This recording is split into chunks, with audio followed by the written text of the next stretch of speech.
Esse podcast faz parte do site Fambonanet. Acesse fambonanet.com.br.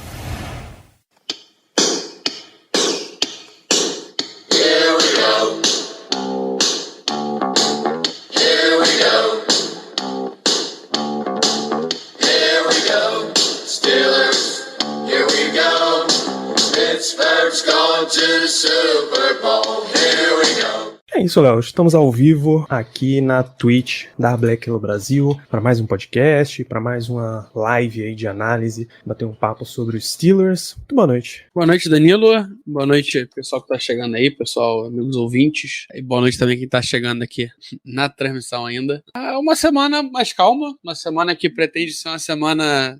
aquele famoso silêncio depois de um fuzuê, né? Ansioso para ver o que se vai ter alguma novidade, né? Vamos ver. É isso, depois de tanta coisa que aconteceu, de toda a tensão e, enfim, tudo que aconteceu no draft, que é sempre um grande momento pra torcida e pros Steelers, né, o tanto que eles lidam com o draft, a gente tem mais umas coisinhas pra gente comentar aqui, só abrir lembrando vocês que esta live se transforma em podcast, aí pra saber quando o podcast tá no ar, quando a gente vai entrar ao vivo, pra trocar uma ideia, pra acompanhar notícias dos Steelers, é @BlackYellowBR no Twitter, no Instagram e no Telegram. Acompanha a gente aí nas redes sociais. O podcast fica nas principais casas do ramo, né? Spotify, Amazon Music, Deezer, Google Podcasts, na Apple Podcasts também. Deixa lá 5 estrelas, segue, clica para acionar a notificação quando tiver episódio novo. Tudo isso dá aquela impulsionada. Compartilha com seus amigos. Eu sei que o draft já passou, que a gente vai para uma fase de off-season, mas o Steelers basicamente não para nesse período inteiro. Tem o calendário de off-season dos Steelers, ao contrário, começa essa semana já. Então vai estar sempre saindo notícia por aí, e o Black Yellow Brasil faz parte da rede Fambonanet. São 80 programas falando de esportes americanos, NFL, NBA, MLB e NHL. Não deixe de conferir por lá. Muito bem, Léo, vamos começando aos poucos essa live, já que a gente teve muita agitação. A gente tem uma notícia que sempre apela pro coração do torcedor. Os calouros tiveram seus números informados. Na semana passada a gente só tinha o número do Kenny Pickett, que era o número que ele usou de carreira inteira, e era o número 8. Nessa semana o Steelers anunciou quais serão os números, e já colocando aqui na tela, mas para a galera do podcast acompanhar. Kenny Pickett fica com a 8, a escolha de segunda rodada George Pickens vem com a 14, a escolha de terceira rodada DeMarvin Leal com a 98, na quarta rodada Calvin Austin, terceiro wide receiver, ficou a 19, não tem escolha de quinta rodada. O de sexta rodada foi o Connor Hayward, ficou com a 83, esse é interessante.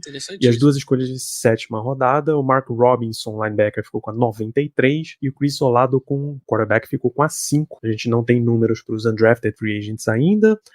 Pelas numerações aqui, eu imagino que ninguém do elenco atual tenha mudado para ceder um número para um veterano. Enfim, o que é que te chama atenção nessa sessão de escolhas aí, nessa numerologia? Cara, tem dois números que me chamam muita atenção. Conor Hayward, número de tight end, hein? Isso é número de tight end. Então a gente já tinha falado um pouquinho sobre isso e como a chance dele aparecer como tight end cada vez mais é bem possível. E eu acho que vai acabar sendo um rumo natural pra ele, né? Talvez brigar com o Gantry por alguns snaps. É um cara que sabe receber bola.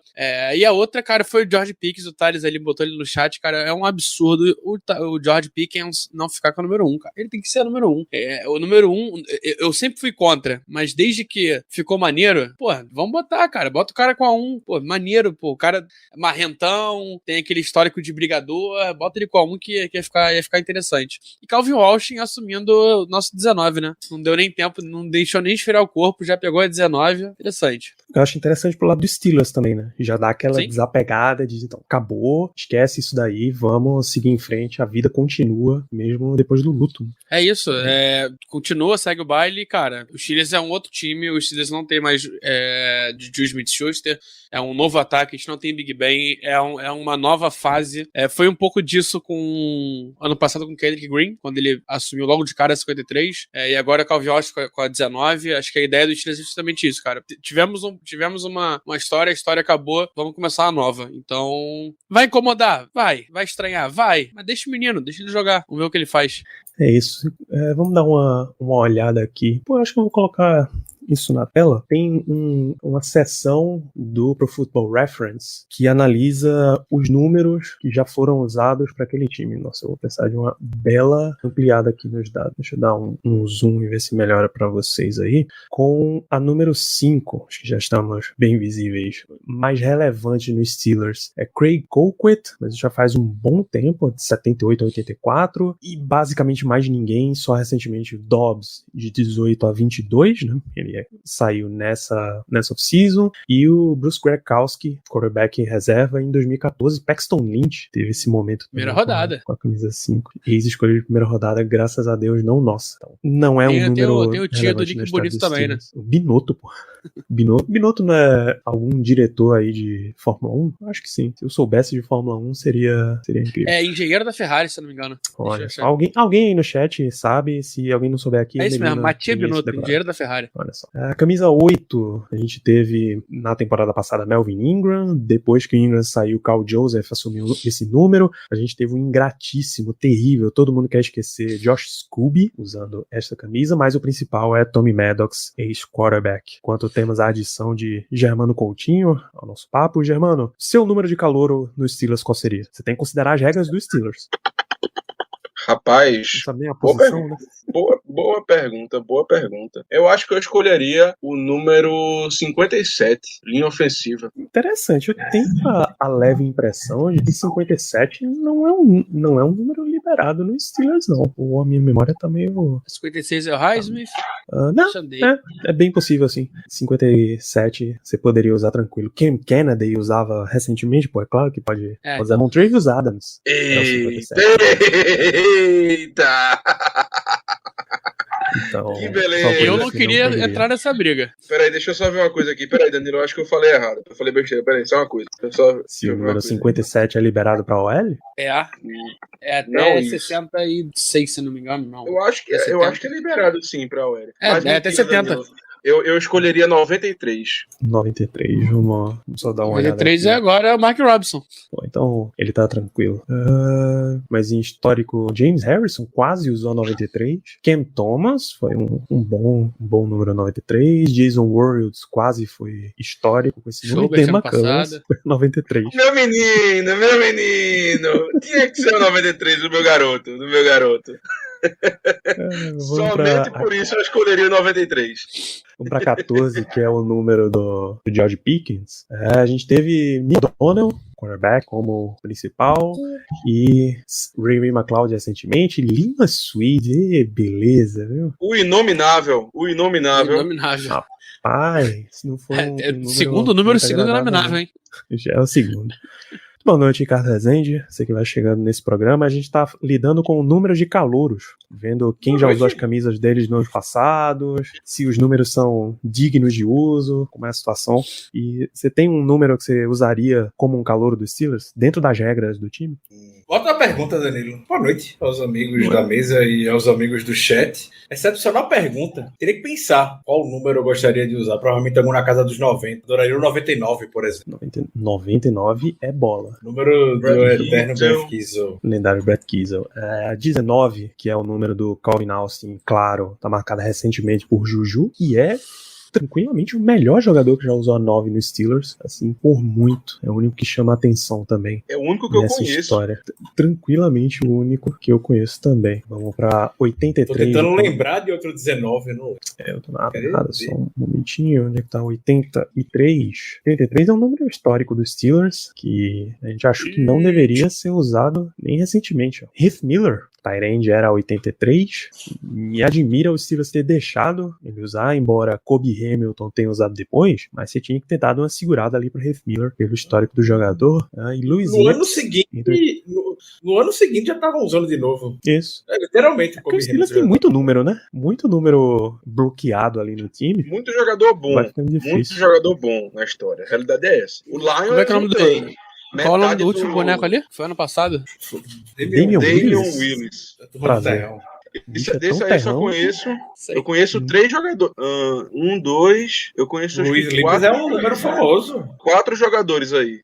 o Buddy Dial, Keith Miller, Louis Lips e o Kobe Hamilton. Deixa eu ver se eu conheço mais algum, acho que não. Eu tô nessa também. É difícil, eu imagino que você não tenha assistido a grande carreira de Buddy Dial pelos Steelers em Não. 1959, né, Germano?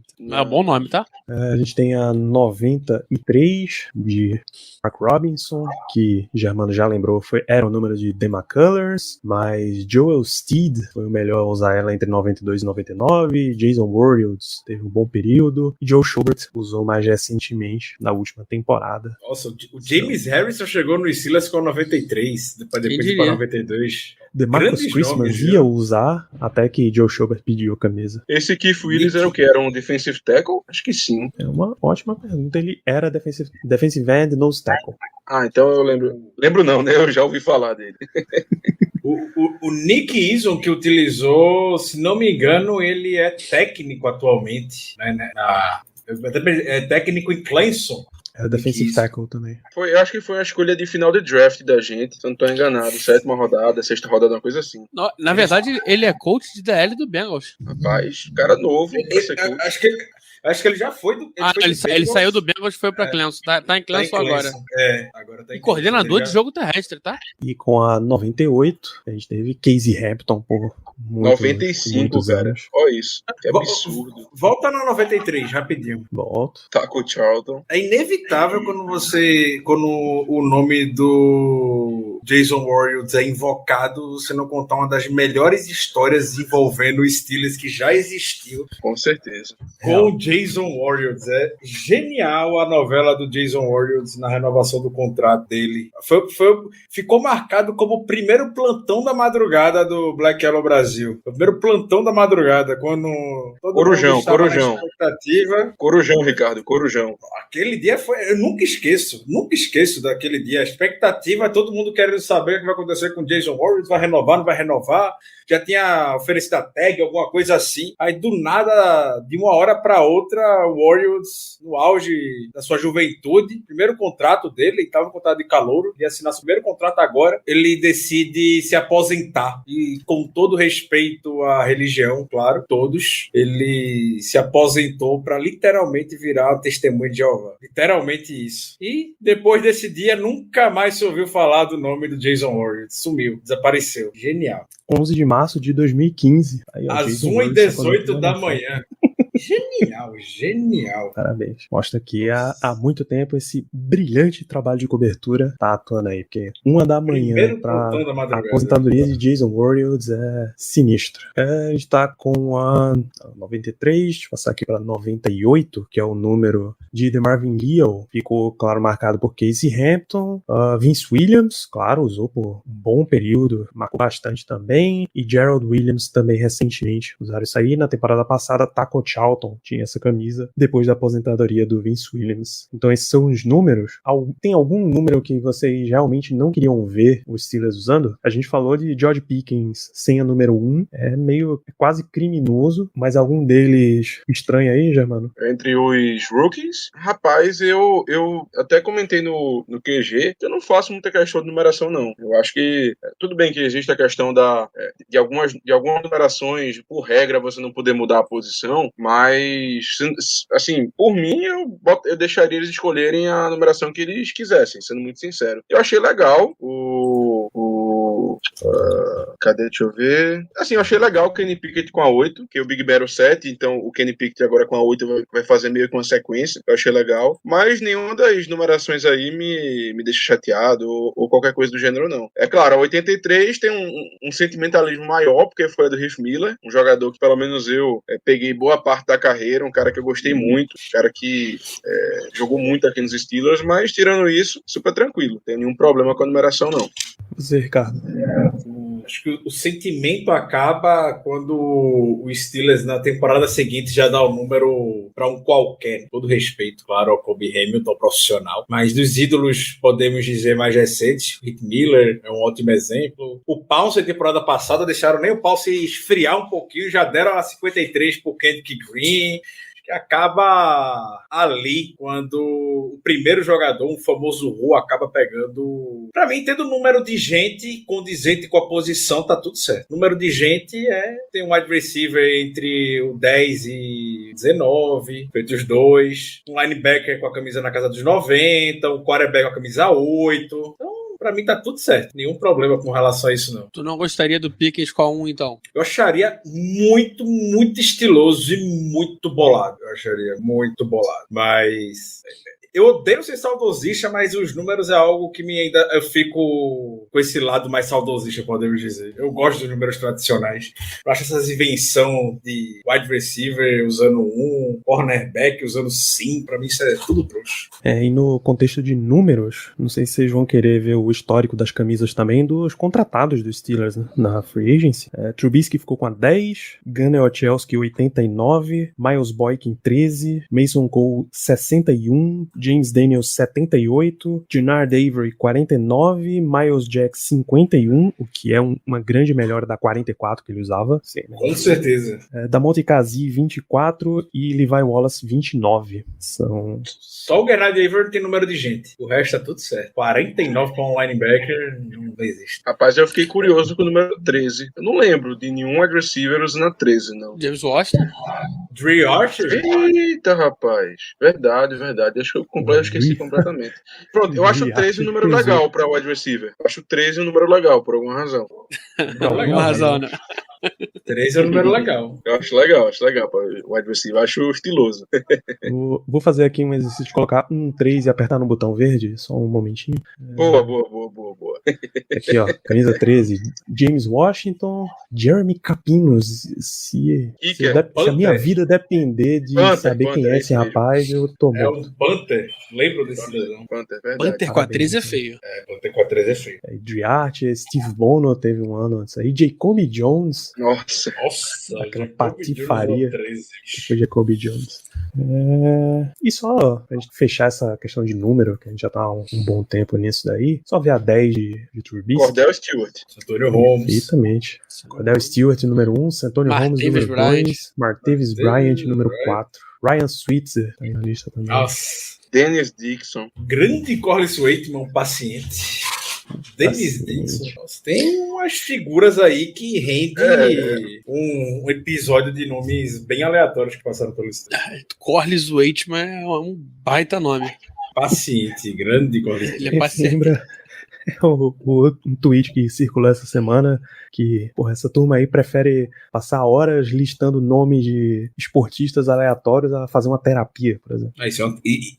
Ver jogadores aleatórios do Steelers, pra mim, é uma grande terapia. É vida. Nossa, adoro. É melhor que acalma mais do que a terapia. Sem querer desvirtuar um pouco o tópico, mas só por curiosidade mesmo, quem tá ao vivo aqui, eu peguei o bonde andando. O que é que significa esse AV que tá aí? Front to, o que é que significa esse AV? O front to é o período e é o approximate value. É uma avaliação de carreira que o Pro Football Reference dá para os jogadores. Então, quanto maior o número, melhor foi a sua carreira. Claro. Por isso, Cordell Stewart está à frente de Santonio Holmes, por exemplo. Danilo, a título de curiosidade, bota aí o número 43, por favor. 43. Tem que quebrar a calculadora. Qual é o AV de... o valor. Aí, antes que ele troque para Minnesota Vikings. 117. Eu pensei que era de 0,99, alguma coisa assim. Eu também. Quebrou a calculadora. Exatamente. Tá bom pra você, né? Tá maravilhoso. Aí tá certíssimo. Pronto. A 43 é uma camisa que eu honestamente não queria ver com mais ninguém. Essa aí, realmente, eu ficaria muito feio. Ficaria muito mais feio. Deixa eu tirar a propaganda que é foda. O Steelers não deu mais a camisa de Troy Polamalu. Eu acho que esses números só contam em temporada regular, tá? Porque, por exemplo, agora o Steelers tá com 90 jogadores. Não, sim. Se você tirar a quantidade de números que o Steelers não deveria dar mais pra ninguém, pra 90 jogadores é complicado. Pode até repetir, que a gente já viu em campo o Steelers com um cara de ataque e um de defesa, acho que com a 26 na pré-temporada dessa. Rola de vez em quando. Se quiser botar 7 também pra ver um negocinho, rapidinho, coisa rápida. 7. Tá bom, né? Nossa. Tá bom pra você? 208. Foi justo, né? Eu acho que ele Rapaz, não me deixa será que vai buscar ter por alguém? todos os jogadores. Será que vai ter alguém com número maior? Não, ele vai pro 7. Acho que só o Brady, talvez. Não, dos Não, Steelers. no Steelers não. No Steelers não. O Bradshaw é Rapaz. 140, que eu já vi. Eu acho que tem. Joe Green? O Webster. Acho que o Michael Webster ele supera. Eu acho. Bicho, tem esse número de carreira aí pro Pro Football Reference. É uma loucura. Bota 52, Danilo, por favor, que é do Webster. Porque o cara foi. Nossa senhora. Ele entrou na seleção da década de 2 décadas, eu acho. Mas acho que é também aquele peso QB, aqueles pesos que todo a gente sabe que bota, né? Sim. Rapaz, mas o Casey Hampton ficou em 95. 150. Polamalu ficou 117. 150, Agora eu tô achando o Polamalu até pouco. Então ninguém vai superar o Big Ben, não. Eu acho que o Pro Football Reference tem essa lista, mano. Tem o pódio, eu vou botar aqui na tela, mas o pódio é Ben Roethlisberger com 208, Mike Webster 150, Jack Ham 147. Nossa, sei que o Joe Green teria o maior. Joe Green é o número 4, 143. Cadê Joe Green? Bradshaw, Joe Green Lambert, 143, Harris, Bradshaw 140, Nossa. Jack Lambert 137, Franco Harris 135, Mel Blount 128, Dermonte Dawson 123, Rod Woodson 120. Cara, o Polamalu não tá no top agora 10, já eu também acho. Eu acho o Polamalu, essa voltação do Polamalu muito baixa. Olha o Hayward já tá. O Hayward vai passar o Polamalu usando essa. Passa. Rapaz, Talvez. Eu já não gostei dessa forma. Cancela essa forma. Não, o James Farrier com 102 É o também. melhor Tá um jogador pouco estranho. ativo dos Steelers. É ele. Tá bem estranho o Farrier com 102. Ainda ativo na liga Antonio Brown, né, Porra. com 101. Mas aí eu acho que Ele nessa só conta os contagem ele Steelers. para por aqui, porque só conta os Steelers. E, amigão, o próximo Lawrence Timmons. que tá no time mesmo, Tem que ser o TJ Watt, né? Mas o George é baixo, 40 e pouco só. Tem 65. só Então, 5 anos, depois- né? bela distância.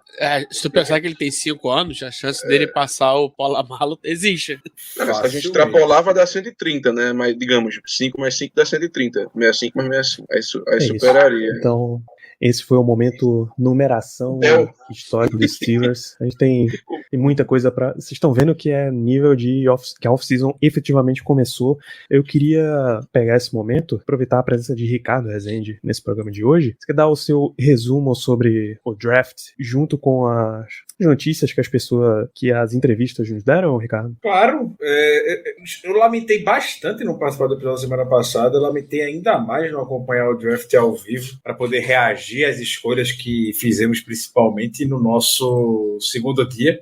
Quando eu vi a escolha de George Pickens, eu mal acreditei. Depois ficou um gostinho só um pouquinho. Não vou desmerecer o George Pickens jamais, mas é que Sky Moore é realmente um dos meus draft crushes desse draft. Eu vi que ele estava disponível na hora que a gente foi selecionar. Mas claro, George Pickens não é um nome... Está muito longe de ser um nome para se descartar. E se tem um cara que vai ouvir muita palestrinha do Mike Tomlin, é ele. Vai ficar com a orelha quente com tanto Mike Tomlin vai falar no juízo dele. Vai ter sucesso nessa clínica de reabilitação que o Mike Tomlin tem com esses jovens.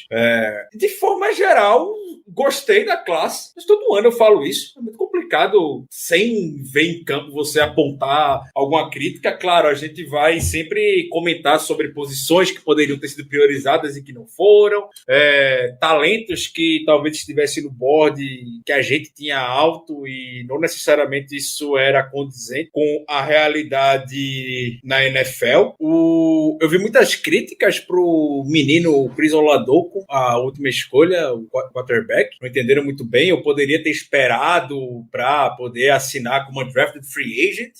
Basicamente, acredito que já tenham comentado por aqui, o Steelers quis prevalecer a posição de escolha do Oladokun, que provavelmente seria alvo de times como undrafted free agent e undrafted free agent na NFL atualmente, enquanto a liga não der um jeito nisso, é leilão. Porque chega final de sexta rodada, sétima rodada, o pessoal tá desesperado para não ser escolhido por ninguém, porque sabe que se você não for, a possibilidade de ganhar um contrato melhor é muito, mas muito maior. O Steelers não quis dar sopa para disputar o Olador com alguém, precisava de um quarterback, a gente já sabia, Kevin Colbert já havia dito que iriam atrás de outro quarterback, seja lá quem fosse, o Steelers sempre vai com 4 quarterbacks e chega agora com seus 4 quarterbacks, 2 rookies para a preparação visando a temporada da equipe. E sobre entrevista, vou citar mais a que teve na última semana, não necessariamente com algum prospecto, mas o Peter King, ele deu a entrevista sobre o Calvin Austin. Peter King teve a oportunidade de ficar dentro da sala do Baltimore Ravens. E o Baltimore Ravens tinha um caminhão de escolhas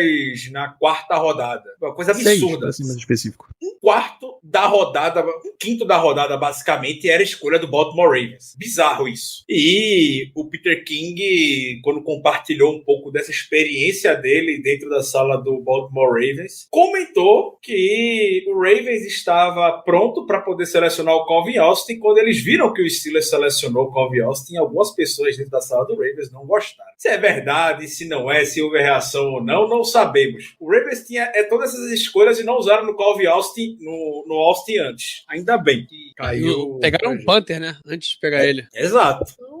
Não sei até que ponto isso vai ser verdade, claro, vão querer sempre dar uma caprichada na história. Vocês que nem aquela história do Bruce Arians com o Deontay Johnson, que o Bruce Arians estava pronto para selecionar o Deontay Johnson no draft, quando o Steelers foi lá e selecionou ele. Sempre tem uma história dessa que vaza no draft. Então, esse ano acabou sendo o Calvin Austin. Estou muito feliz e satisfeito com a classe de jovens jogadores que nós temos aqui. Essa história de que o Ravens queria pegar o Calvin Austin, assim, pode ser verdade. Agora, eles não têm do que reclamar. Afinal de contas, escolheram um punter antes do cara. Tinham 6, 7 escolhas e deixaram o cara pro final pra ver se sobrava. Cara, isso, na minha opinião, não é querer o jogador o suficiente. Sinceramente, não é como se eles tivessem 2 escolhas, aí pegaram um cara antes pra pegar ele depois. Não, tiveram várias e várias chances pra pegar o jogador e não pegaram. Inclusive, já adianto que o Calvin Austin, ele foi minha escolha preferida desse draft. Foi a escolha que eu mais gostei. E eu seria o Calvin Austin? Seria o Calvin Austin lá em Baltimore, o Duvernay? Ter 2 Duvernay no time? Não, mas o Calvin Austin tem absolutamente nada a ver com o Duvernay. No sentido de que o Duvernay, ele é um running back jogando de wide receiver. O Calvin Austin não tem esse estilinho, não. Pelo menos não na minha opinião. Mas falando sobre um pouco da classe do draft, eu vou ser muito sincero, do QG com certeza foi o que menos gostei, porque até agora a escolha do Kenny Pickett não me entrou. Assim, já foi, tudo bem, vamos ver no que dá, vou torcer. Eu realmente quero que ele tenha uma boa carreira na NFL, mas, cara, foi frustrante demais. Nossa senhora, foi muito frustrante. Jesus, parecia que caiu um balde de água fria na minha cabeça. Negócio realmente bem complicado. Mas enfim, ele foi a escolha, então vamos torcer. Também não curti muito a escolha do Pickens na segunda rodada. Talvez por medo desse extracampo dele. A do DeMarvin Leal, eu gostei na terceira, era um cara cotado há um certo tempo, até na primeira rodada, final da primeira rodada, então acho que foi uma escolha muito boa também. Chegou a ser cotado no top 5, Germano. No comecinho, né? Há um ano atrás, a gente pegou na última gravação, a gente mostrou aqui, ele era o 5º jogador da PFF um ano antes do draft. É muito engraçado como isso acontece, né? Tem umas coisas que a gente nunca espera. E um jogador que no começo da temporada era cotado para top 10, top 5, chegar no final da terceira rodada. Mas vamos ver, né? Eu realmente gostei bastante, e ainda mais quando eu vi o tamanho da busanfa dele. Ali eu tive a certeza que ele vai ser um ótimo linha defensiva pra gente. Eu senti shades de Hargraves. Foi um negócio impressionante. Como é que era o apelido do Hargraves? Acho que era Bubble Butt. Eu acho que o DeMarvin Leal pode ficar com o mesmo apelido, Bubble Butt dos Steelers. E o Calvin Austin, como eu falei, minha escolha predileta. Eu acho que no final da quarta rodada ele foi um verdadeiro steal, cara que pode adicionar uma faceta ao nosso ataque que a gente não tinha. Então, basicamente, essa é a minha opinião das nossas 4 primeiras escolhas, porque depois disso, enfim, né, eu acho que não precisa comentar muito. Dar tiro no escuro e ver se dá certo, basicamente. Trazer aqui, inclusive, o Mike Mayock em 2016, quando ele falou sobre o Hargrave, foi exatamente isso. Rápido, explosivo, bubble butt, um gap vai. Cara, é sensacional, pô.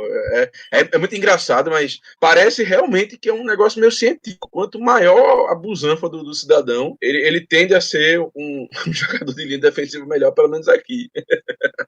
Só Cadê pra a confirmar foto o que da bunda Ricardo... dele que... Eu tinha mandado essa foto da bunda dele, não tô achando. Pra confirmar a informação, Ricardo, sobre Chris Olave e os Steelers pegar na 7ª rodada e não deixar para undrafted free agents, o notório quarterback nessa undrafted free agency foi o Carson Strong, né, de Nevada. Ele foi pro Eagles com um bônus de assinatura, ou seja, assinou, levou, de $320 mil. O bônus de assinatura de Chris Olave tá estimado em 89 mil, embora ele ganhe um contrato de 3 anos valendo 3.700.000, mas o bônus de assinatura já é significativamente maior. Peraí, o contrato do Oladokun na 7ª rodada foi de 3 milhões? No total, 3 anos, 3.700. Mas é padrão, Rapaz, é Tá isso. estimado nisso. É padrão, é Eu padrão. mas eu não sabia que era Padrão. tanto, não. Me surpreendi. De 7ª rodada, 3.700.000. Que onda. Se a gente for ver quantos realmente cumprem isso, Não, claro, Mas mas vai- ainda assim... é meio complicado. Danilo, eu mandei pra você a foto da bunda do DeMarvin Leal. Que Maravilha. a Twitch não vai Cara, banir Me porque... complicar, bicho. Não, Peraí. tem que... Isso é algo... Precisa ser ilustrado, né? É científico, é científico. Estamos apenas analisando aspectos do jogador que podem melhorar o jogo dele. Olha isso. Meu Nossa. Deus do céu. Nossa bicho. Olha senhora, o tamanho da Isso aí, bunda. isso aí é proibido em pelo menos alguns estados, viu? Jesus, amado. E eu gostaria de ressaltar mais um item dessa foto, Já sei o que é a que presença de exatamente o que eu ia Sean falar. McVay. Sempre prevê de Chama que veio. Nossa, e eu terei que postar isso no Twitter. É o patrimônio desse perfil, a avaliação da bunda dos jogadores.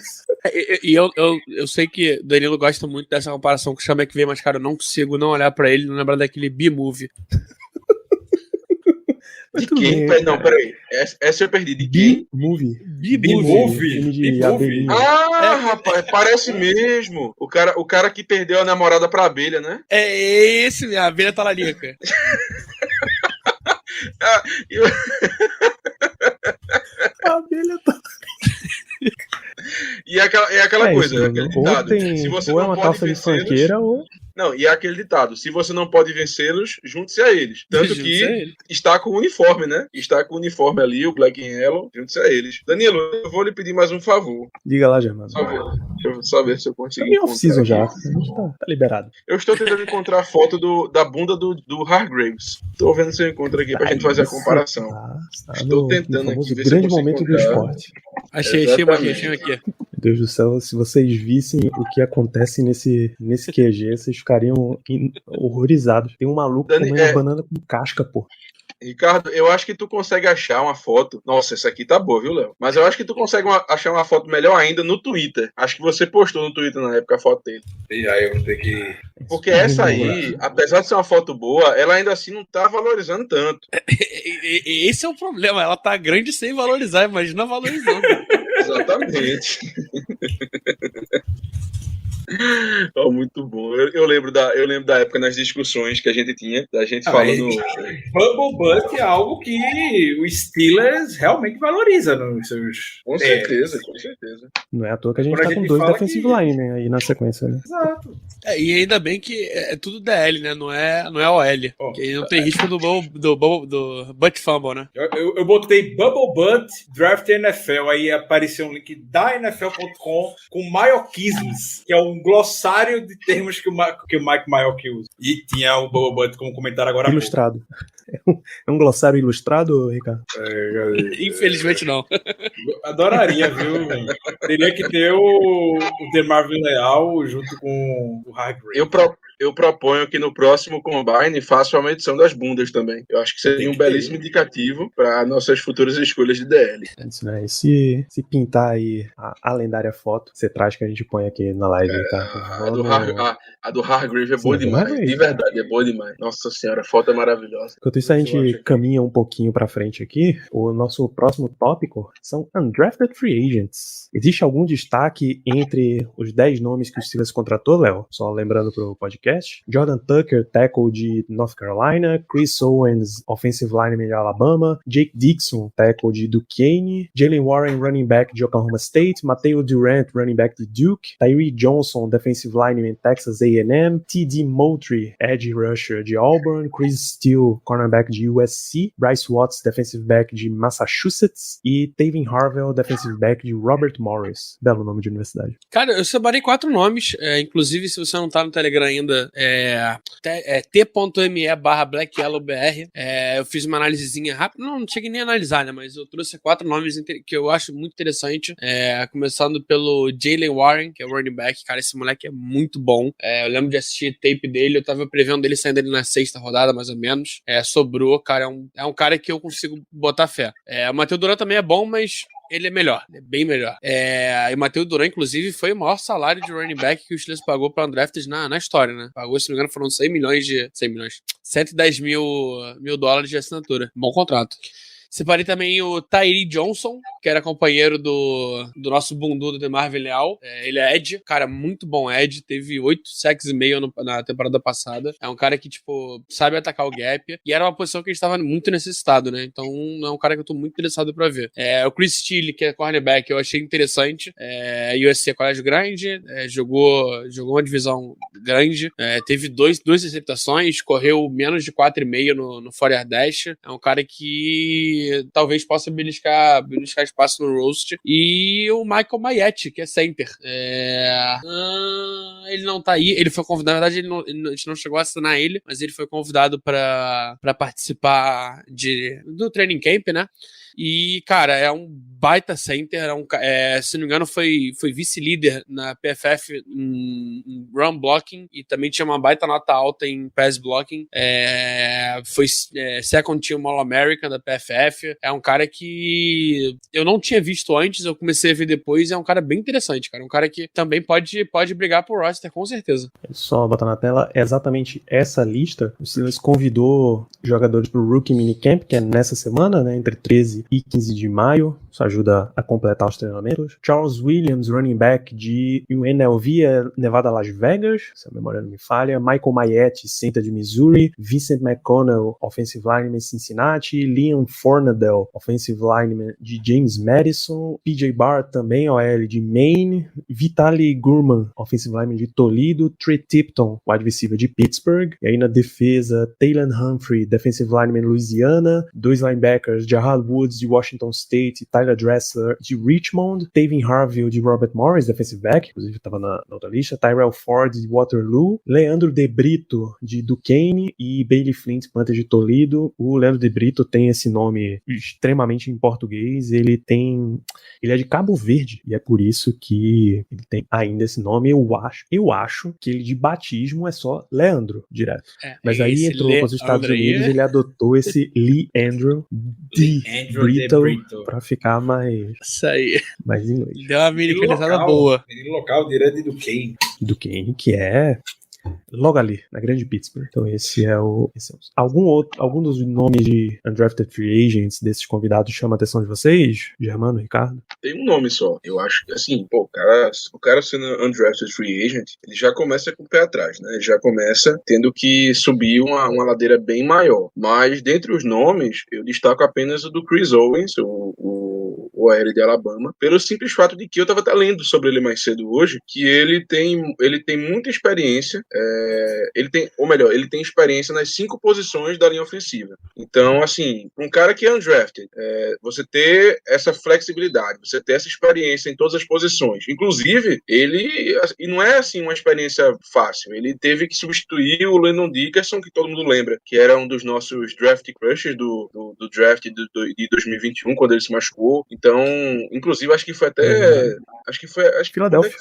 Não, né, foi num jogo muito importante. Não sei se foi a semifinal ou se foi a final do college football. Enfim, mas ele teve que substituir num jogo muito importante e conseguiu dar conta do recado. Então, você ter essa experiência em todas as posições da linha já é um belo início para você tentar galgar essa vaga no roster final, ou então, pelo menos, no practice squad. Então, e claro, o cara tem um pedigree já que veio de Alabama. Então, se eu tivesse que destacar alguém dessa lista, eu com certeza destacaria o Chris Owens. Eu fico do lado do Terry Johnson, de Texas A&M. O Léo falou muito bem dele. É uma posição que a gente precisa de depth, ou seja, um dos jogadores que vai ter a sua oportunidade de se desenvolver. E os Steelers, normalmente, com esses jovens... Sempre tem um jovem jogador edge que fica ali, que os Steelers consegue desenvolver nesse período de training camp.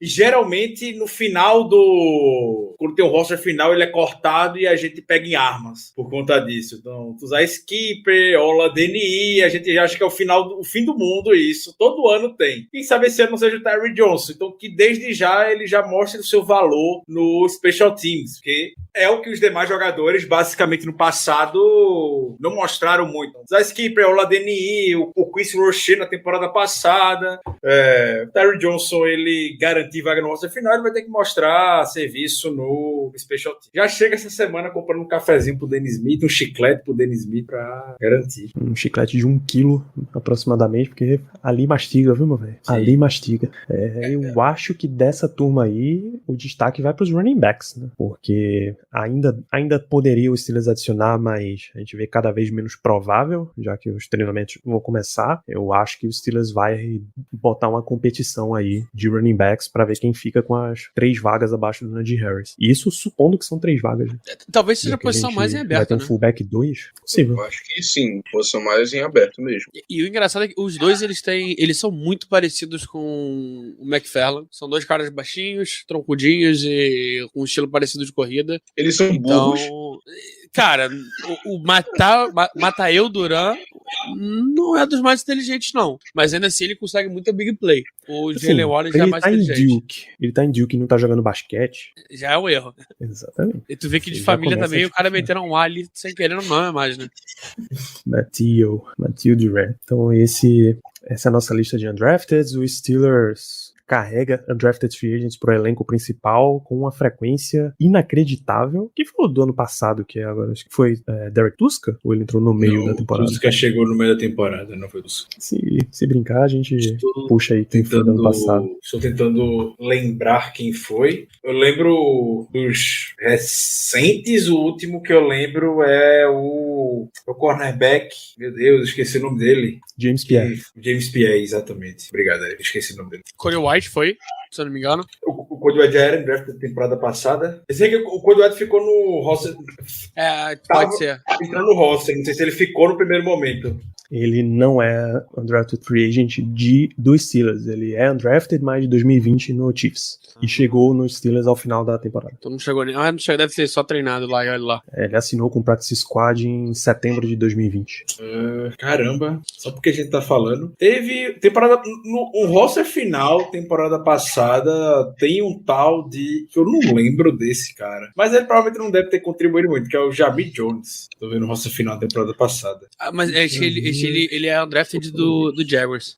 Então não. Então, temporada passada, pra desmentir a gente. Quebrou essa daí, né? Ano passado a gente não teve nenhum. Acho que o último acabou sendo. Não lembro. Mas eu sei que ele chegou a jogar no Jaguars também. E, cara, ele saiu rápido.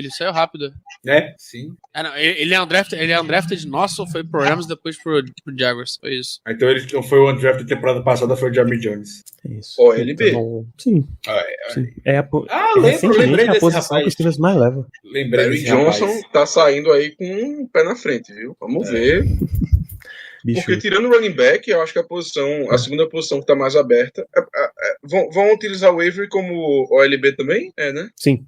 Então não tá tão aberto, não. É que eu tinha esquecido que Ele querem é o utilizar 3. como OLB. Mas falta um, 3, né? na aberta 4 e 5, talvez. Cara, e tackle, né? São 3 posições que a gente pegou 2 jogadores. Tackle, running back e edge. Tackle, verdade.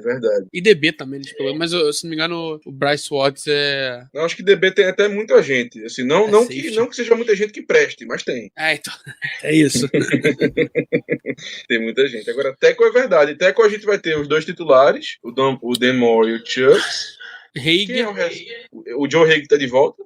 Ainda tá. O contrato dele é 2 anos e ele tá no roster ainda. O Joe Haig, meu Deus do céu. Mas tem que ter um veterano, não adianta. Tem que ter um veterano mesmo. E realmente, então tá. Óbvio. A gente E aí tem...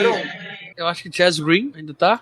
Tá. Sim, como E Future Reserve, Jake Dixon. que Cara, é a gente um não. tryout aí. A gente geralmente leva de 8 a 9 offensive linemen. Então, não sei se a gente vai levar 4 técnicos. Ah, não, o Jake Dixon tá Essa é aqui. uma discussão que a gente vai ter bastante ainda, É. já vamos avaliar o elenco. Então esses são undrafted free agents, tryouts, rookie minicamp começa agora dia 13, 14 e 15, e o Steelers, Ricardo, felizmente tá de volta pra Latrobe, né? A melhor tradição possível de training camp, depois de 2 anos afastado por conta da pandemia, e se ele está de volta à sua casa, ao que eu já chamo o santuário do Steelers no mundo é Latrobe, uma das melhores tradições que tem na NFL desde a época do... Nem sei, da última vez já estava comemorando 75 anos de Latrobe, e aí fizeram no Heinz Field nos últimos 2 anos e agora retornam para lá, para Latrobe.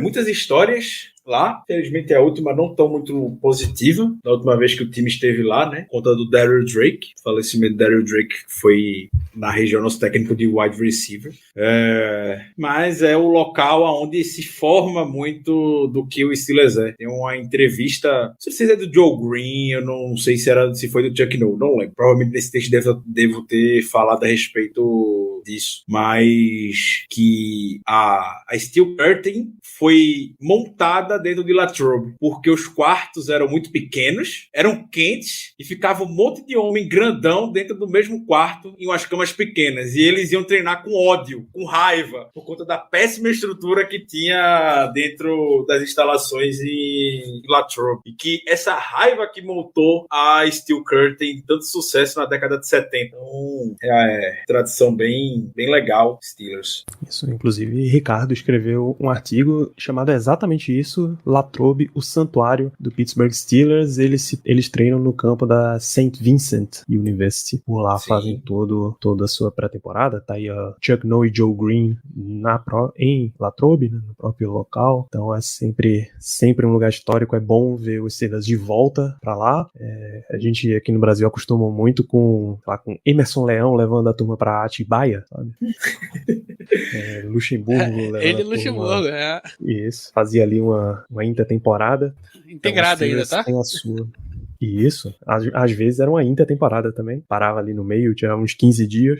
O Steelers vinha fazendo suas pré-temporadas no centro de treinamento e no Heinz Field, o que não é o ideal. Você não consegue dar esse lance das 24 horas ali do time todo junto. E se você assistiu algum filme de esporte desses de mais jovens, você sabe o tanto de integração que tem em viagens desse tipo. Mas Mike Tony leva o pessoal até pra jogar. Não é videogame, mas é tipo. Não sei se tem no Brasil todo, mas aqui em Recife é o Game Station. Aquele negócio de ficar jogando videogame e tudo mais, bate-bate, enfim.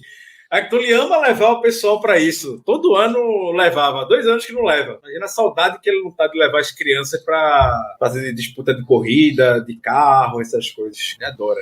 Perfeitamente. Então, esses são os momentos de draft dos Steelers. A gente podia dar uma olhada no que foi o draft na AFC Norte, né? Teve vários destaques em draft dos nossos concorrentes. A gente Só começa... pra gente ter raiva, né? Exatamente. A gente já O começa draft com a do raiva... Ravens é uma coisa absurda demais, pô. Pelo amor de Deus. Todo ano é a mesma coisa. Vamos devagar? Vamos começar com o Browns, porque eu digo devagar, porque o Browns começou na 3ª rodada, né?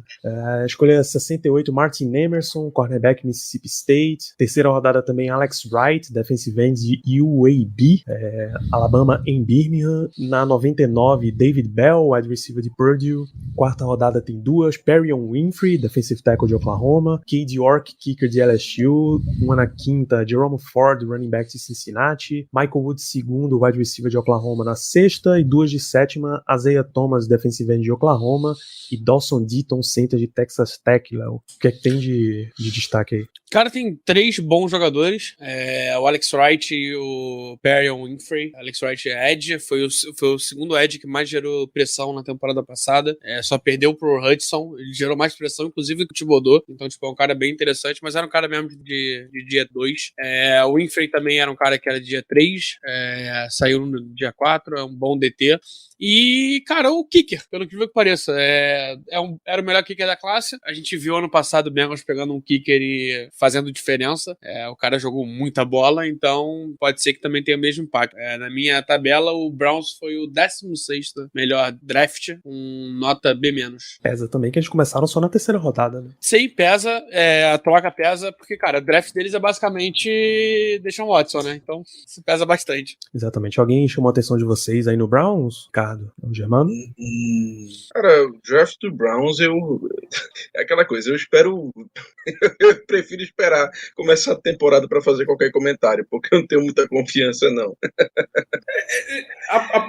Acredito que, Léo, você, Danilo, tenha muito mais autoridade do que eu para poder falar a respeito disso. Eu vivo na bolha do Steelers, nem é dentro da bolha da AFC Norte, mas vendo a escolha do kicker deles, até que ponto isso foi movido, porque, convenhamos, dentro da AFC Norte, não é nenhum absurdo falar que tem 3 os 5 melhores kickers da NFL. Não é nenhum absurdo que foi feito.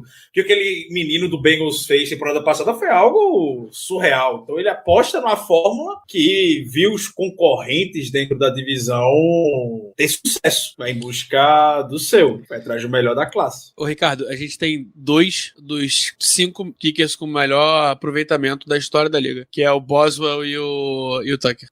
E AFC Norte e qualquer... É clichê falar isso, claro. Todo jogo na NFL ele é muito disputado, mas a gente que vive na AFC Norte sabe como é a loucura aqui. A cozinha da AFC Norte.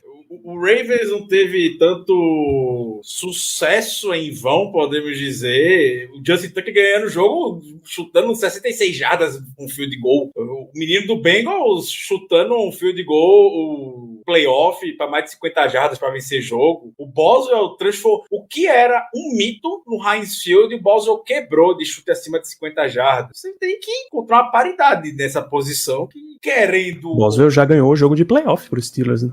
Sim, lá em Kansas, contra o Chiefs. Então, tem que encontrar uma paridade. Não encontrou nos últimos anos. O Browns não encontrou. Então, investe alto agora. Já foi no mercado, não encontrou. Agora, investe alto na escolha de draft. Vai ver se vai compensar ou não. O único outro jogador que vale chamar a atenção aqui do Browns é o Jerome Ford, running back de Cincinnati, porque Diego não parava de falar de Ford durante todo o processo. Não, foi legal, mas running back 7, 8 deles, e running back sobrando lá. Pô, eu acho que ele vai pra 3.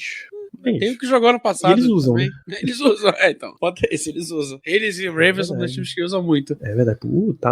Vai ter um trabalhinho aí de Jerome Ford. Se quiser, o Ravens, alguns times até podem ficar de olho. O Ravens, inclusive, contratou o Mike Davis agora, né, que era de Atlanta. Mais um running back, negócio... Meu Deus do céu. Até o Alexandre Nes mandou uma pergunta aqui, perguntando pra quem o Lamar vai lançar a bola. Ou se eles aceitaram que ele não... ou eles aceitaram que ele não lança a bola e vão ter 6 running backs. Vai passar a bola pra Tyrande. O esquema dele é isso, é passar a bola pra Tyrande pra running back. Tanto que o Hollywood Brown lá saiu por conta disso. Ele disse, se eu ficar aqui nesse esquema, eu não vou receber a bola. E quando você vai ver os números, é exatamente isso. O cara teve pouquíssimos targets. Então... E quando tu não recebe a bola, tu não recebe a bufufa, né? Exatamente. Mas eu tô curioso pra saber quem é que vai sobrar desse vou chamar de desse plantel de running backs do Ravens, porque é muita gente. Vamos lá, Cincinnati Bengals, pra gente ir nessa ordem aí de impacto. Eles tiveram a escolha de primeira rodada, a 31, Daxton Hill, safety de Michigan, depois Cam Taylor-Britt, cornerback de Nebraska na segunda, Zachary Carter, defensive tackle de Flórida na terceira, Cordell Volson, offensive tackle de North Dakota State na quarta, Tyson Anderson, safety de Toledo na quinta, e aí na sétima, Jeffrey Gunter, defensive end de Coastal Carolina. O Cole teve uma bela temporada, Léo. Como é que ficou o Bengals aí na tua avaliação? Cara, eles pegaram 2 cornerbacks, né? O Daxton Hill não vai jogar de free safety, que era o grande ponto forte dele. E ele é aquele jogador daquele videozinho do George Pickens isolando o cara, é ele. Então é um cara que a gente o Pickens falando já tá acostumado a jogar contra. É um bom jogador, mas não tinha como uma need muito grande. O Ken Taylor-Britt era um dos meus crushes, eu era apaixonado nele. Achei uma baita escolha. E o Jeffrey Gunter no finalzinho, cara, a 7ª rodada, tu achar um cara como o Jeffrey Gunter, que a gente falou bastante dele aqui no pré-draft, também é interessante. site, mas o Bengals terminou com a 24ª nota na classe, foi uma nota bem baixa. As escolhas ali da meiuca foram bem fracas, e essa primeira escolha eu não fui muito fã também, não. É aquela coisa, é aquela coisa, feito o Ricardo disse em relação ao Browse e ao Kicker, o Bengals, ele claramente queria fortalecer a secundária dele. E não digo nem pensando apenas na EFC Norte, porque venhamos e convenhamos, quem tem o melhor grupo de recebedores da EFC Norte provavelmente é justamente o Bengals, atualmente. E eu creio que o segundo seja a gente, porque Browns e Ravens não tem muita gente no momento que dê perigo, pelo menos em questão de wide receivers, tá? Tô falando de wide receivers em si. O Browns tem o Ravens não tem ninguém. Basicamente, então complicado. Então, assim, mas eles estão fazendo isso claramente pensando em outros adversários, como o Bills, como o Chiefs. Eles estão pensando em times que estão brigando por Super Bowl. Afinal de contas, eles foram o representante da AFC no último Super Bowl. E por esse ponto, eu achei que eles foram bastante competentes. Pegaram o Dex Hill, pegaram o Britt também, dos jogadores que com certeza vão ser starters nessa defesa, e quando eu falo starter, nem que seja um nickelback, enfim, eles vão ter muitos snaps nessa defesa, nessa secundária, e isso só faz com que essa secundária tenda a melhorar. Eu gostei do draft deles puramente por isso. Eu não vou nem analisar o restante das escolhas, mas eu acho que se você botou na cabeça que você tinha uma deficiência, ou que pelo menos você tinha que melhorar em algum aspecto do seu time, e você gasta as duas primeiras escolhas do draft nessa área do campo, eu acho que é uma ótima iniciativa do front office. Pode dar certo? Pode. Mas também pode dar errado, como aconteceu com a gente quando nós escolhemos em sequência o Artie Burns e o Sean Davis. Não deu certo. Pode acontecer com o Bengals? Pode. Quero que aconteça isso com o Bengals? Quero. Mas isso aí só o tempo dirá. E a gente fecha com o draft do Ravens 2022.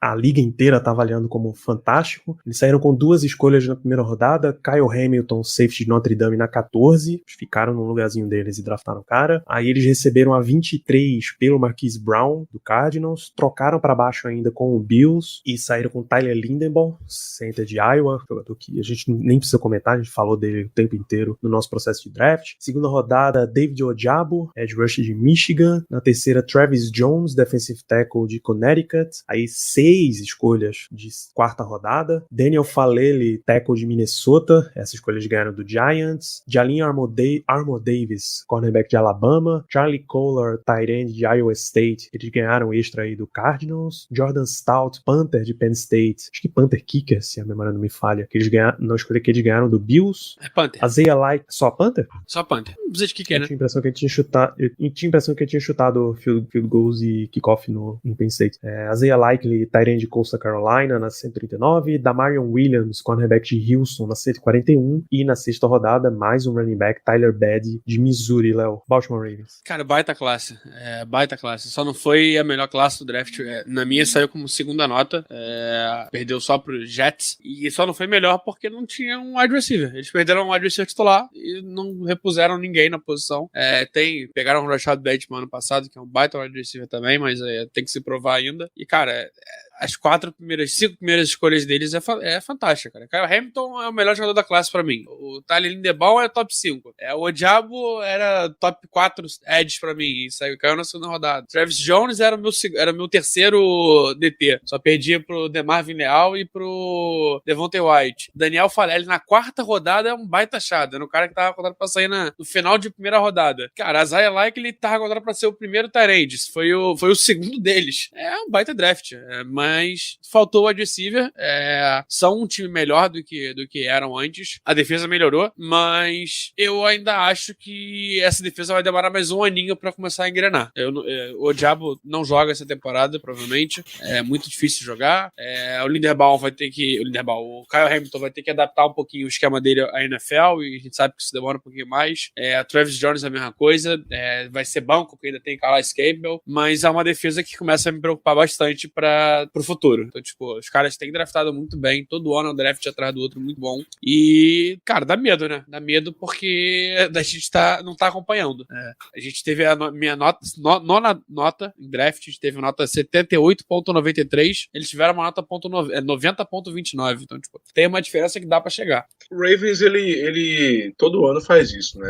É impressionante. Até os nossos companheiros, nossos ouvintes, até comentaram isso agora, mandando mensagem, que foi até o Bruno, que receber a escolha número 23 pelo Hollywood Brown é simplesmente inaceitável. Foi exatamente isso que a gente achou na hora. Meu amigo, o cara foi escolha número 25 e 2 anos eu acho, né? 2 anos depois, o cara é trocado pela 23. Como é que você pega um jogador, tem 2 anos dele e 2 anos depois você troca por uma escolha anterior àquela que você usou para draftar o cara? Foram 3 anos. Foram 3 anos. E também tinha uma terceira rodada extra que eles botaram, que o pessoal tá acabando ignorando um pouco, mas, cara, uma terceira rodada, ainda mais num draft desse, né? Exatamente. Cara, é realmente, assim, complicado de você tentar entender o que se passou.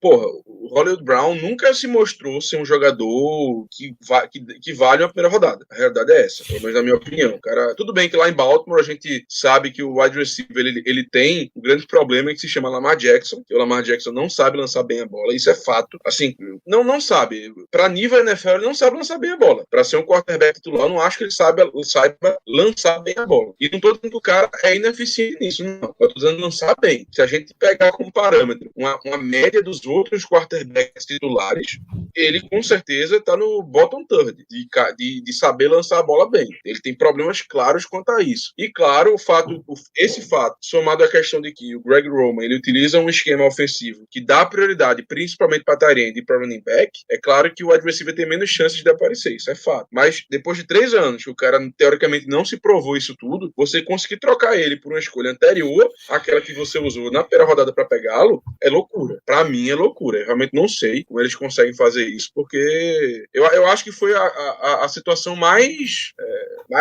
que mais me causa surpresa no primeiro dia do draft, que ninguém esperava isso. Mano, você sabia que a troca já tava acertada na terça antes do draft e não vazou nada? Loucura, cara, Marquise loucura. Brown tava na draft party do Cardinals no primeiro dia. Que loucura, meu amigo. Negócio nem Não, mas ele postou uma imagem no avião indo pra lá durante o draft, não? Meu Deus. Pode, né? Se foi durante o draft, não vazou, né? Se for assim, aquela nossa imagem lá no perfil dos estilos do Instagram, e disseram que a gente tinha escolhas totalmente absurdas. E a gente ficou olhando assim, peraí, a gente trocou, e quando a gente foi ver, era a escolha de um time, a escolha de outro, e de um terceiro, de um quarto. Ninguém entendeu nada, o estagiário foi demitido, foi uma confusão. Mas realmente o Ravens é sensacional. Quando você olha o que eles conseguem fazer, é um trabalho impecável, assim, um trabalho invejável de front office. E essa nossa divisão é um trabalho, né? O Ravens é um time que sabe sempre achar um otário na pista. Todo ano acha um otário. Quer uma demonstração? Eu li as escolhas, aí embaixo no artigo na Wikipedia ele tem o porquê daquelas escolhas, né? Por exemplo, Baltimore ganhou 2 escolhas de terceira rodada porque o Texans contratou o David Culley como head coach. Promoção de minorias, você ganha escolhas. Aí uma primeira rodada pelo Marquise Brown, tudo bem. Uma quarta rodada pelo guard Ben Bredeson pro Giants. No Giants ele não jogou, pô. Imagina no Ravens. Uma sexta rodada por Greg Manx. Quem é Greg Manx? É a primeira vez real que eu vejo esse nome. 2 anos atrás, 3 anos atrás, arrumou a quinta por um kicker norueguês pro Vikings, que não fez nada no Vikings. Você vê onde esse cara tá agora. Então o Ravens é um time que sabe achar otário na pista. Não mandaram... Temporada passada foi o quê? O Orlando Brown. Mandaram o Chiefs deu uma primeira pelo Orlando Brown na temporada passada. Todo ano parece que o Ravens consegue arrumar um parceiro de troca assim, fazendo uma loucura. É bizarro como o De Costa aprendeu isso direitinho com o Ozzie Nilsson. Eles mandaram o Brown uma segunda rodada, uma sexta desse ano, pela primeira, terceira, quarta e uma quinta desse ano. Bizarro que o Ravens consegue. Todo dia sai, que é o Messi Piracicabano. Que nome é esse, rapaz? Todo dia um malandro e um otário sai de casa. Geralmente o malandro é Eric De Costa. O Eric De Costa. Exatamente. O Ravens sempre consegue assim. A gente olha o draft do Ravens sem essa questão de troca e tudo mais, e olha outros anos também, por padrão, parece que sempre eles fazem o que pra gente é óbvio, pra quem acompanha draft, enfim, tudo mais, pro entusiasta, pro fã de NFL parece óbvio, mas que os times, de forma geral, acabam pensando demais e passando jogadores por alguma questão, enfim, o Ojabo agora, talentíssimo, um jogador talentosíssimo, meu Deus, isso é muito bom, que vai cair, obviamente, por conta da lesão. O Ravens está preocupado com isso, sabe que é um jogador que tem futuro promissor. O Ravens não quer saber se ele vai jogar agora ou não. Minha posição tá baixista agora? Tá, eu vou lá e pego. Não precisaram se desesperar para pegar o Kyle Hamilton. Caiu lá no colo na 14ª. O Linderbaum, o Léo falou, ainda tiveram o luxo de fazer uma troca para trás. E conseguiram pegar o Linderbaum para uma posição que eles não tinham titular. O Linderbaum era, em termos de talento, concordo com o que o Léo falou, sei lá, top 5, top 10 da classe. Então, é bizarro. Então, o que o Ravens fez de diferente? Nada fora do esperado, não surpreende ninguém. O Eric De Costa me lembra um pouquinho quando eu tô jogando Madden modo carreira. Eu sempre acho um otário pra poder trocar algum cara que não vale na primeira rodada, pra todo ano ter 5 escolhas de primeira rodada no draft. E assim, eles não só ganham nisso, que eles conseguem draftar jogadores de valor, eles ganham em trocas, eles conseguem arrancar escolhas por jogadores desconhecidos de padrão abaixo e pagar barato em jogadores que eles estão comprando em troca. E ainda por cima eles conseguem, os drafts passados, eles fazem render ao ponto do jogador ficar com visibilidade na liga. Quando chega a hora de renovar, ele ganha um valor bom e aí outro time contrata e ele ganha a compensatória do cara. E o Ravens está sempre no topo das escolhas compensatórias. Vai rodando e não para. Isso daí. Acho que agora só o Les Snead que consegue arrancar mais compensatória da liga e mesmo assim tem vários outros critérios para ele conseguir fazer isso, cara. É impressionante. A gente sabe que tem rivalidade, mas nem por isso a gente precisa rebaixar o que é o draft do Ravens. A qualidade é sempre absurda. Não só o draft, a administração do Baltimore Ravens como um todo. Ter sucesso feito em Steelers não é em vão. E o De Costa, ele segue uma linha que é bem forte nos Estados Unidos, aqui no Brasil não se fala tanto, de que o quão importante é tu pegar sempre o melhor jogador disponível. Porque todo ano a gente faz um redraft, tem algum redraft de, sei lá, 3 anos atrás, e cara, tu nunca pensa, quando tu vai fazer o redraft, tu não pensa no, o que esse time precisava? Não, tu pega a posição que é o melhor cara possível. Tirando o QB e algum wide receiver, algo assim que a gente sabe, você saiba que tá diferente, cara, é sempre isso. É sempre o melhor disponível, e, cara, tá dando certo em certo ponto, mas é um pouco também o que o Xande falou. Tem que dar fit no elenco. Será que faz sentido pegar tanto cara como fizeram esse ano? Será que não valia a pena, talvez, dar um reachzinho aqui, outro ali, pegar um Calvin Austin ao invés do Panther? Mas aí também é uma filosofia de que você tem que moldar o teu esquema pro elenco que você tem também, né? Sim.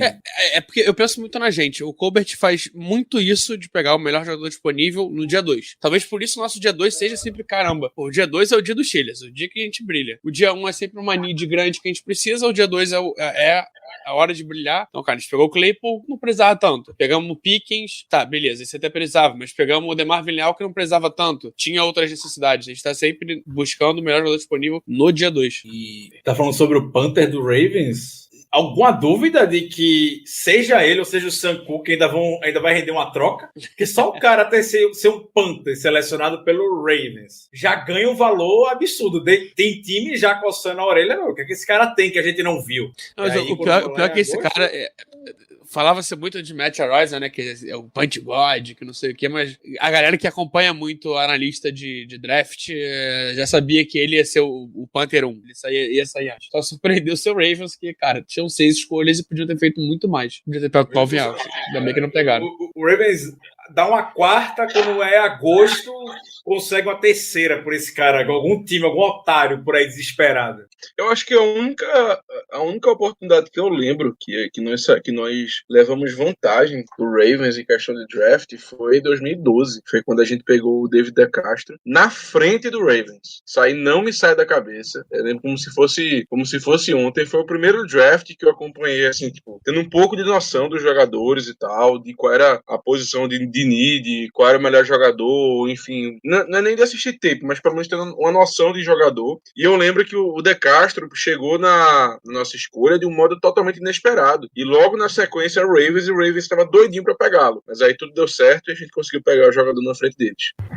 O Steelers pegou o De Castro na 24, o Ravens tinha a 29. Quando o De Castro saiu, eles tocaram pra baixo e o Vikings pegou o Harrison Smith, o safety. Não era segredo pra ninguém que eles queriam o De Castro. Era segredo pra ninguém. A questão é que ninguém esperava que o De Castro fosse chegar até a posição 24. Eu acho que eles estavam cravados naquele ano, Ricardo. Confirma pra mim que o Steelers ia de Donta Hightower, né? Perfeitamente, exatamente. Que foi justamente a escolha posterior do De Castro. E o Patriots foi lá e pegou. Era exatamente isso. Se não me engano, também em 2014, a gente pegando o Shazier na frente do Mosley. E eles pegam o Mosley logo depois. Acho que 2 piques depois, 3 piques depois. O Steelers estava na 15, isso, e o Mosley foi a 17. E não, gente, eu não sei essas paradas de cabeça não, tô acompanhando a lista do draft aqui pra grande abraço pro CJ Mosley que tá perdido em Nova York, coitado. Tá ganhando dinheiro, né? Tá morando na Big Apple. Tá bom. Isso que importa. Tá ótimo. Queria eu. Morar em Nova York tava bom pra gente, pô. Pra jogador é chato. E depois os caras Não foram vai pegar lá o metrô pegaram... de Nova York pra ir treinar, porra. E depois os caras foram lá e pegaram o Patrick Queen, né? Que também foi uma, assim, inexplicável como o cara sobrou até aquela escolha. Acho que foi a escolha 28, se eu não tô enganado. Inexplicável esse negócio. Tudo bem que não vem rendendo tanto assim na NFL, tá tendo alguns pequenos problemas em relação a esquema, enfim, não tá sendo aquele jogador que todo mundo esperava, mas ainda assim é titular. Então, não sofreram muito, não. Esse Patrick Queen é 28 no ano que o Steelers não teve escolha de primeira rodada. A primeira escolha de Pittsburgh foi Chase Claypool na segunda, porque a primeira tinha ido pra Minkah Fitzpatrick. Então esse é o draft da AFC Norte, e o resumo de draft na AFC Norte costuma ser De Costa vence mais uma vez. Basicamente. Absolutamente não tem o que fazer. Então esse é o draft, isso é tudo que Danilo, gente analisou. Eu vou além. Geralmente é De Costa vence e Browns perde. Geralmente é isso. Faz isso. O Browns tem feito uns drafts bons, pô. Esse ano é que foi. Não, tem, mas... Eles pagaram alto pelo Deshaun Watson, pô. Tu fazer draft bom com a primeira escolha geral é fácil, né? Não, pô. Tô falando dos dois últimos.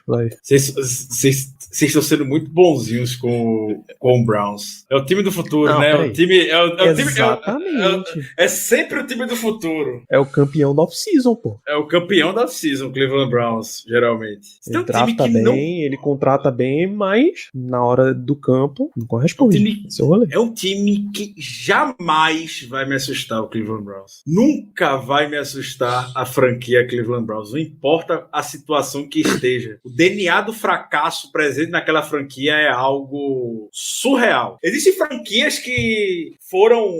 Existem franquias na NFL, algumas eu lamento pelo constante fracasso, outras não. O Browns é uma das que eu claramente não lamento. E, Ricardo, eu vou mais adiante. A gente ganha as duas deles esse ano. Ganha. QB calor. Ganha. Boa, Léo. Boa. Ganha. Já temos grandes declarações. O Browns entre crise ainda esse ano. Vai ter crise esse ano. Olha só. O Browns é igual o Flamengo, pô. O Browns é crise. Exato. É muito fácil você acertar quando um time é ruim. Quando a organização é fraca, a organização é limitada, a organização é ruim, é muito fácil de acertar. Você não se surpreende. Então, acertar coisa ruim relacionada ao Browns é fácil. Isso aí. Vamos embora fechando com notícias, Ricardo. A extensão de 5º ano para Devin Bush, a opção de 5º ano para Devin Bush foi negada pelos Steelers, conforme a gente esperava. Essa notícia aconteceu na semana passada, né? Na segunda-feira depois do draft, mas a gente tem a oportunidade de comentá-la aqui nesse programa. Perdão, Danilo. Eu tava passando pela TL agora aqui no Twitter, e o Germano, ele brincou, eu acredito, falando que da arte, que o Steelers está procurando um estagiário. Isso. Você brincou. Danilo, eu vou lhe mandar um link agora. Quem postou é o gerente de mídias sociais do Steelers. Ele postou no Twitter. Okay. Mandei pra você. Abra e compartilhe, por gentileza, o que ele divulgou. Perdão, desvirtuar, mas compartilha aqui conosco. Ah, não, peraí, eu tenho que abrir o link direto, né? Não, o link da vaga já é o suficiente. Eis que o Steelers está contratando um estagiário para as mídias sociais da equipe. Então, já sabemos o que aconteceu com um jovem, provavelmente, que divulgou a escolha errada. Tá? O famoso sobrinho do Colbert, né? O sobrinho do Kobe. Então, você que está em casa, quer ser estagiário do Steelers, olha a oportunidade aqui. Ser estagiário de mídia Tem social. inglês fluente, morar em Pittsburgh e pelo menos não fazer graduação em mídia, em digital, marketing ou algum campo correlato, experiência trabalhando com plataformas de social media, demographic, analytics e etc. Experiência em pegar conteúdo específico de foto e vídeo, usando tanto celular quanto uma câmera profissional, né? Experiência cobrindo eventos e storytelling, e aí conhecimentos básicos de Photoshop, After Effects, Premiere, porque você vai precisar fazer vídeo também. Habilidade de trabalhar num ambiente de alta pressão e high pace. Tem salário? Entendimento de NFL futebol. É isso que eu tô dando. Não tem salário. Ele não. E não errar as escolhas do draft. No dia do draft. Exatamente. Não divulgar errado. O único jeito do estagiário sobreviver a esse erro seria tendo o sobrenome Rooney. Único jeito. Como era apenas sobrinho do Kevin Colbert, ele vazou, né? Mas a última habilidade solicitada, Danilo. Conhecimento em línguas estrangeiras é um plus. Verdade. Mas Steelers Brasil, hein? Quem sabe, né? Isso, vamos mandar emissários para trabalhar lá dentro do Steelers. Ter contatos. Contato na vida é um negócio que você precisa ter. Danilo. Podemos voltar pra gente. Como confirma a vaga, salário, inbox. Aquele famoso vagas cretinas. O termo não é bem cretino, não, mas. Eu fui humilde. Obrigado. Germano cravou a demissão do estagiário.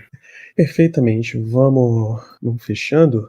Normalmente esse é um momento em que a gente faz as perguntas da audiência, tá? Só que faremos o seguinte, a gente tá em off-season, a gente precisa render muitas coisas. Então na semana que vem, esta nossa live vai ser exclusivamente de perguntas da audiência. A gente vai abrir caixinha de perguntas no Instagram, a gente vai abrir pedido lá no Twitter, a live vai ficar aberta também para vocês mandarem a quantidade e a variedade de perguntas que vocês quiserem sobre os Steelers. A hora é essa, o momento, a hora será essa, o momento será esse. Beleza? Inclusive porque a gente já tá há 2 horas nesta belíssima live. Considerações finais então, meu amigo Germano Coutinho. Muito boa noite, obrigado por mais um programa. Valeu, Danilo, mais um programa gravado, mais uma live feita. Considerações finais, eu diria o seguinte, que essa temporada tem tudo para ser muito interessante, tô bastante ansioso, como sempre, mas também tô com bastante receio, porque infelizmente, na minha opinião, dos 4 times da divisão, nós é que entramos com a pior situação na questão de quarterback, na posição de quarterback. Então, vamos ver no que dá e here we go. Léo Lima, suas considerações finais? Valeu, Danilo, Germano, Ricardo, pessoal do chat que acompanha a gente aí, amigos ouvintes. O Steelers, volto a repetir, o Steelers é um time melhor hoje do que terminou a temporada passada. Acho que é isso que a gente tem que deixar na cabeça o tempo inteiro e ainda tem chance de melhora. E, cara, só deixar minha torcida aqui pelo Spider, que acho que dos nomes de fora é o que mais me chama atenção. Ele e o Louis Riddick são 2 caras que eu gosto bastante. E eu tô muito ansioso pra saber o nome do nosso estádio. Só isso. Raiz, faz a boa pra gente aí, vai. Renova aí, mais 10 aninhos, não custa nada. Entende? Você quer deixar suas considerações finais? Sim.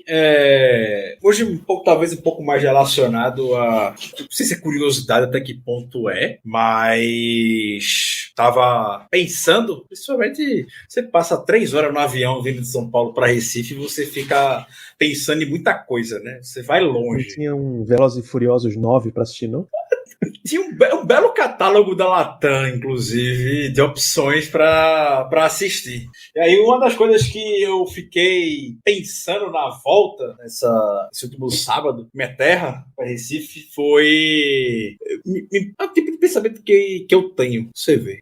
Impressiona como o Mike Tomlin é fiel, assim, ele tem uma consideração gigantesca por assistentes que trabalharam com ele antes dele ser head coach. Então, já tem a famosíssima imagem, claro, do Randy Fitch, né, Kit Butler e Mike Tomlin, que atuaram na mesma comissão técnica em Arkansas State, todos jovenzinhos, trabalharam antes, então não se conheceram agora, podemos dizer, nesses anos de estilo já se conheciam antes. E aí, eu fui ver, o Mike Tomlin já trabalhou com o Jimbo Fisher também, em Cincinnati, como assistente.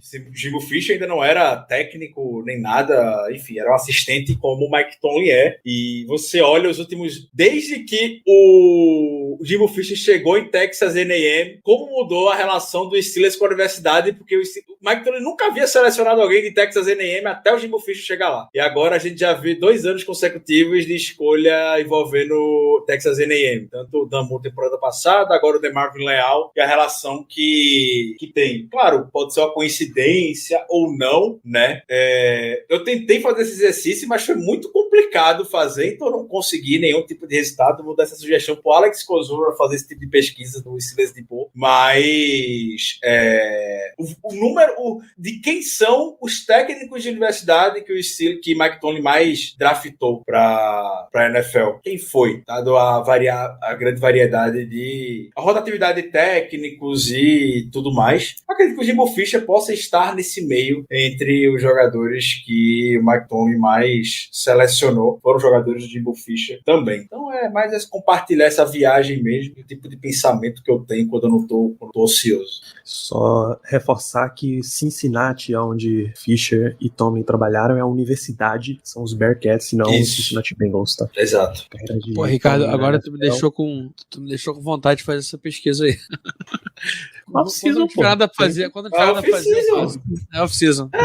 Exatamente. Tentei até fazer, comecei, mas não tive a menor paciência para poder fazer isso. A carreira de Tomlin na NFL é defensive back coach no Buccaneers, 2001 a 2005, na época do Tony Dungy como head coach. Isso. Depois ele muda para o Vikings, coordenador defensivo em 2006, sob Brad Childress como head coach. E em 2007 ele chega no Steelers, mesmo tendo participado do processo também no Miami Dolphins. Então fica também a dica para o programa em que a gente fala sobre Mike Tomlin, vida e obra, aqui no Black Yellow Brasil. A gente fez há uns 2 anos, eu acho. Então este foi nossa live da semana, nosso programa de hoje, como considerações finais. Só uma curiosidade.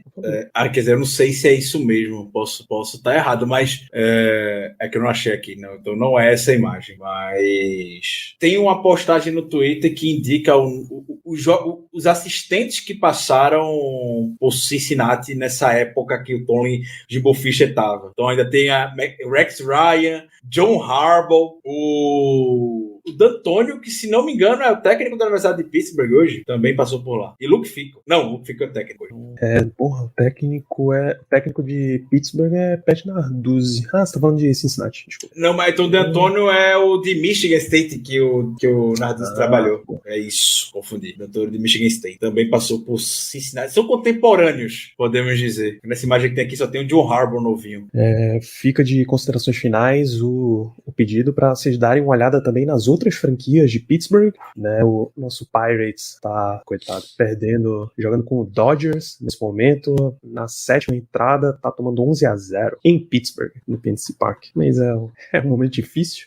Mas o Penguins está nos playoffs da NHL, está enfrentando a primeira rodada do New York Rangers e está 3-1, ou seja, uma vitória. O próximo jogo é no Madison Square Garden, uma vitória e o Penguins fecha a série. Tem dia 11, ou seja, amanhã no Madison Square Garden, dia 13, sexta-feira, é na PPG Paints Arena e dia 15 é de volta para o Madison Square Garden, mas essas 2 partidas seguintes é se precisasse o Penguins não fechar a série antes. Então fica a torcida, acompanhe lá com o Pittsburgh BR, o Pittsburgh Sports BR, o que tá rolando com o Penguins, acompanha com o Pirates _BR lá no Twitter, o Pittsburgh Pirates, ouve o Eagle Cast falando do Penguins, ouve a Rádio Pirata falando do Pirates, tem muita coisa pra você acompanhar em Pittsburgh, mesmo com os Steelers agora em off-season, e a gente fecha por aqui esse programa. Esperamos, mandem as suas perguntas lá em @BlackYellowBR, em qualquer das redes que você quiser, e a gente responderá na próxima semana. Um grande abraço.